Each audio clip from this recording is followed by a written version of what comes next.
purpose of my speech today is to stand up against systemic racism and social injustice.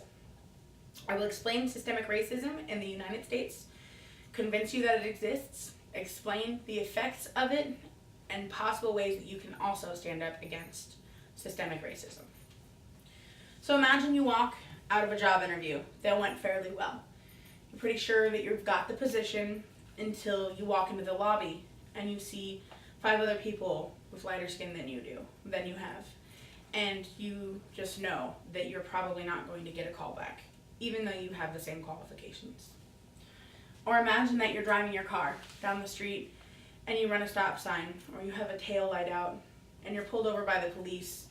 And because of what you've seen and heard about in recent stories on the news or in the papers, you're fearful to reach for your wallet because you're scared of what may happen if you do. Those are all products of systemic racism in our society today. And I would like to go over all of those things because it can no longer be denied and it can no longer be ignored, and it has to be addressed.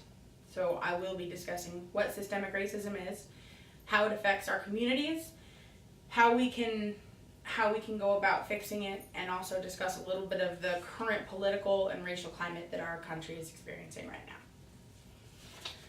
And with that, I will begin my speech with a quote from Mother Teresa that says, "I alone cannot change the world, but I can cast a stone across the waters to create many ripples." So what is systemic racism? Well, according to Racism No Way, systemic racism is structured into our political and social institutions. It is seen within wealth gaps, income equality, incarcerations, arrests, housing, employment, and education.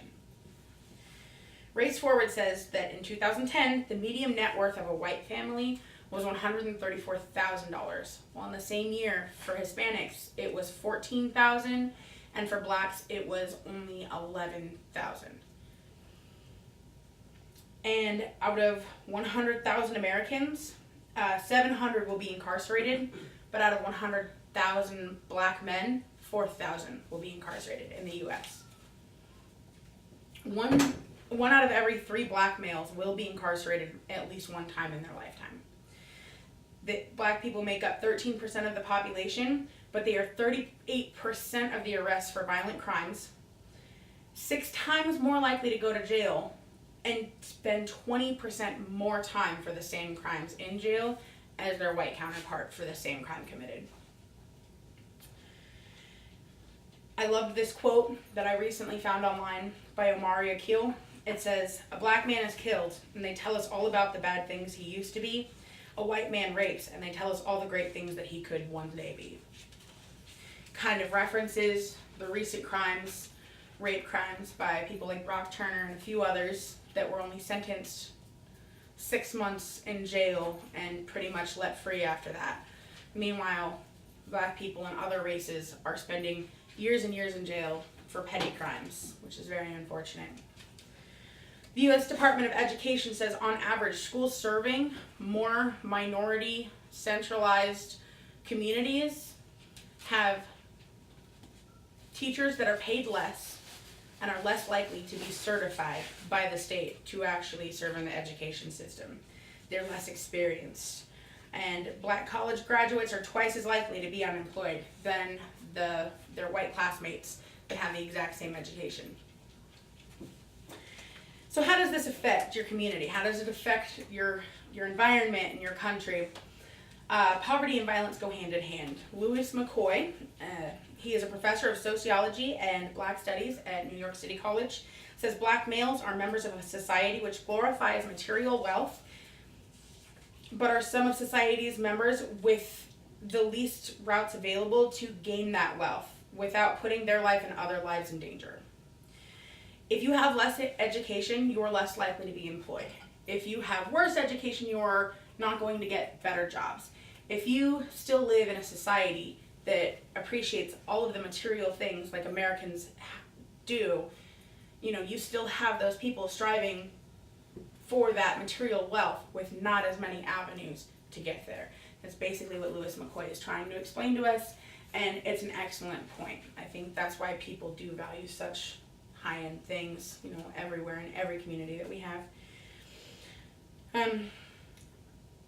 You seek other alternatives, basically. Seek crime. You seek crime out. If you can't get a job, if you already have a felony on your record, it's harder to get a job, harder to maintain a job if you don't have that education, or if you have a felony and then you seek out crime to survive, to meet your needs, to meet the needs of your family. So it just perpetuates crime in those communities. As far as our current climate in the U.S. regarding race, it's a little intense right now, as I'm sure everyone knows. We have a pretty intense election going on, which I think is really fueling a lot of the hate right now on both sides, on all sides for that matter. We could talk about Black Lives Matter for a moment. It's an organization that was formed right after the murder of Trayvon Martin, who was a teenager in 2013, who was unarmed and was shot while walking back to his dad and his stepmom's house from the store after buying an Arizona iced tea and some candy for his little sister. Completely unarmed, not trying to initiate a fight with anyone, just walking home. So Black Lives Matter began, and it's an organization filled with activists that are fighting against violence towards Black people in Black communities, basically. Right now, their main focus is against police violence and police brutality towards those in Black communities, as it very well should be. For that matter, there is an epidemic of unappreciated Black lives amongst us, and a lot of people like to combat that with all lives matter, which is extremely unfair, because this epidemic needs our immediate attention. Black Lives Matter needs our immediate attention. There is no other race being killed at the rate that Black lives are being taken from us right now. Police shootings are on the rise. If you adjust the statistics to fit the population, there are 13%, like I said before, 13% of our population are African Americans. 37% of unarmed police shooting victims are Black, despite Blacks only being 13% of our population. 13% of Black people shot have been unarmed since 2015, while only 7% of the white people have been unarmed. Unarmed Black people are being killed at 5 times the amount of white people by police in this country right now. Those are the statistics within the last 2 years. So with the election, we all know that there is a certain candidate who is kind of fueling some hate fires for different races in the country, for Hispanics, for Muslims, for Latinos, for Native Americans, and for African Americans, ultimately everyone. So it's making things a lot more difficult for everyone involved. Not just because he is talking about these things, but because he does have a wide range of followers and supporters who are also acting on the things that they think that he is saying, or that they know that he is saying. So it's making things very intense in all of our communities right now around the country. It's been a little rough, so let's hope it all comes to an end soon. Right now, with this election, we are also starting to question the validity of the media. I know that that's been brought up a lot lately. Which network is biased towards who owns what network? That way we know what's really going on in the news, or what are they shielding us from? Who are they supporting? Who should they be supporting? I know some stations are portraying less of the violence that's going on towards the Black communities, and some are portraying more. Some people say, oh, they're portraying more violence than what's really happening, so they make us think that there's a racism problem when there's really not. And then there's the other ones that are saying they're actually not showing us enough of it, because there's tons more going on that we don't hear about on the news on a daily basis. Why aren't they showing us more? Because they want us to believe there isn't any racism going on in America. Well, there's a lot of racism going on in America. You can see it everywhere you go at any moment in time, and I've just given you plenty of statistics to prove such. It's not going to go away. It's never going to fully go away. But what we can do is we can fight against the institutions that carry this systemic racism. And you might be asking how we can do that. Take action. Acknowledge the fact that it exists. Stop denying it.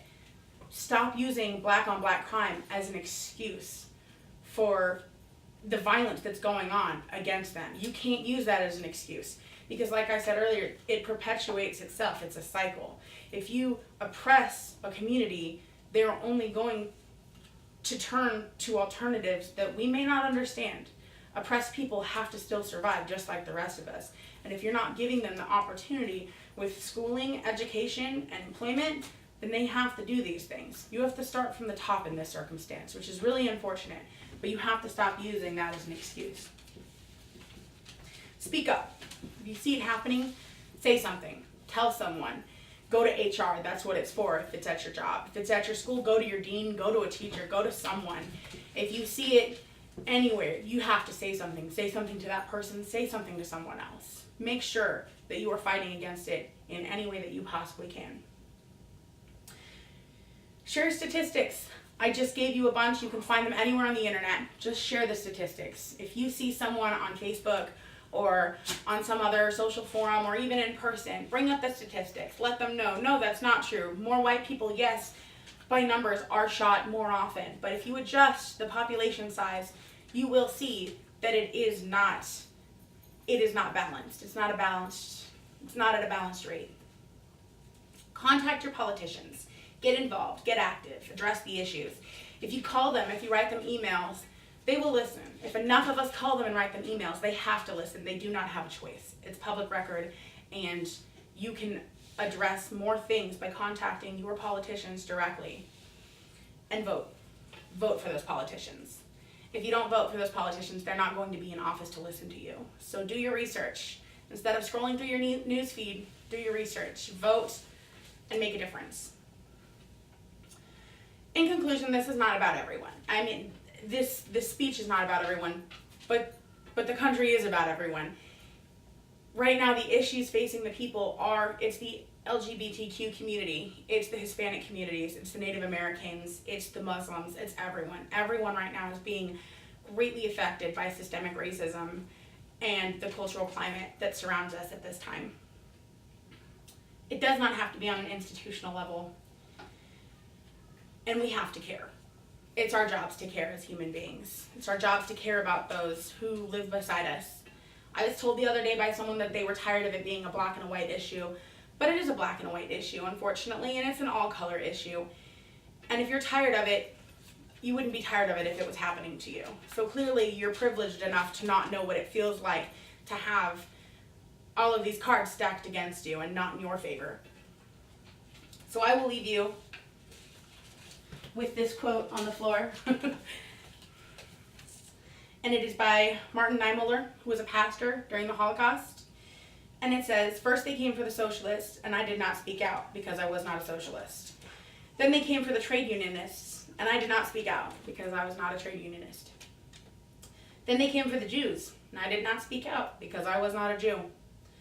And then they came for me, and there was no one left to speak for me." So speak out, make a change, do your job.